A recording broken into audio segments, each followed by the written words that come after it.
It's Wednesday morning, and that means it's time for another episode of the Max's Super Awesome Comic Review Show! This is the Max's Super Awesome Comic Review Show! Comic Review Show! Comic Review Show! Starting off today is Egos, the new #1 from Image Comics. Very cool if you're into science fiction and also like a little bit of superhero stuff.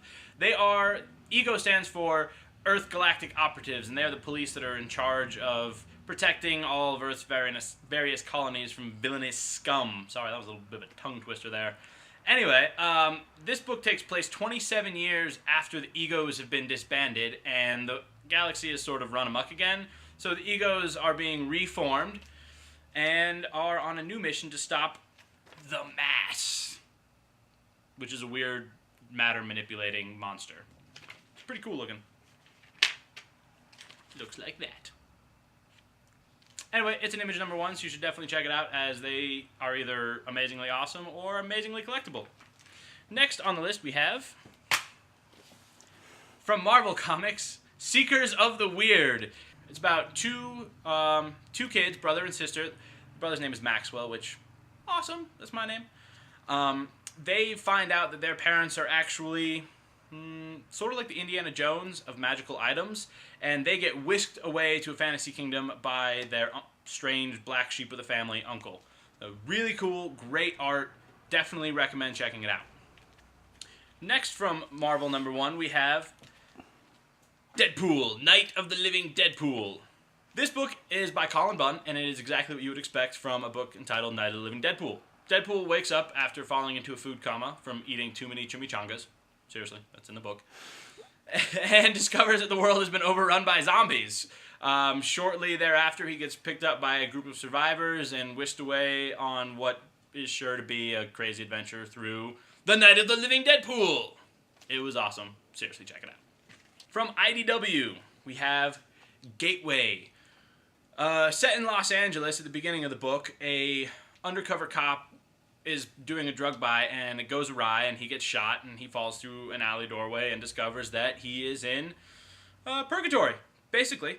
He gets picked up by the purgatory police, which is a real thing in Gateway #1, and gets taken to a place called Hopesville, which is where all the, good souls in purgatory end up. But he quickly decides that there's a little bit more going on here than meets the eye, and that something ain't right in Hopesville. And that's sort of where the issue ends. It was really cool. I was really glad to see IDW take a shot at a creator-owned title.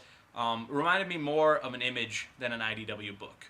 However, my top pick of the week is from IDW and is XFiles Conspiracy #1. It was awesome! Basically what this book is it takes the XFiles characters of the Lone Gunman and uses them as the focal point for tying together all of the IDW universe, so Transformers, Teenage Mutant Ninja Turtles, Ghostbusters, The Crow, and I believe that's all of them, into one giant conspiracy theory. So if you like the X-Files, and you like conspiracy theories, and you like Transformers, Ghostbusters, or Teenage Mutant Ninja Turtles, you should probably read this book, because it blew my mind. Well, those are my top picks, but obviously there was way more books out than that this week, so I'm just going to quickly run through a couple of the other ones. Didn't quite make the cusp for a comic review, but Black Dynamite #1 is exactly what it sounds like. It's Black Dynamite #1. And if you buy the subscriber variant, you will discover what Black Dynamite is punching on the cover. Spoiler alert, it's a shark! It's a cutaway! It's time for a cutaway! Get the full view of shark punching. Not that I condone violence against animals. But tell me that isn't awesome. Amazing X-Men #3. Forever Evil Suicide Squad. Justice League of America #11. Also a Forever Evil tie-in. Clayface versus the Martian Manhunter. Two shapeshifters. That's gotta be awesome. From Marvel, Thunderbolts #1. One of the all-new Marvel Now titles. And from IDW, Dark Cybertron, Transformers More Than Meets the Eye, Chapter 6. Dun dun dun! There's a My Little Pony Monopoly game! What?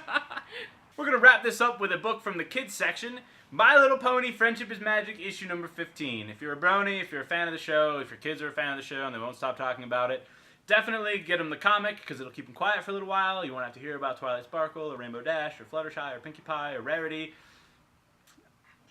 And Applejack. Thank you. I knew there was one of the 6 that I was missing there. I'm sorry, Applejack. You are pretty awesome. Anyway, these books are really fantastic. They're just like a piece of the episode, except they're strung together a little bit more. So 3 or 4 issues will make up a story arc for it. And my favorite part of it is that you actually get to focus on all the ridiculous, pony faces that they make. That'll wrap it up for this week's folks. I'm the Max, and thank you for watching the Max's super awesome comic review show. I will see you back here next week. B-roll. It's a B-roll. Ha! The camera wasn't even looking at me.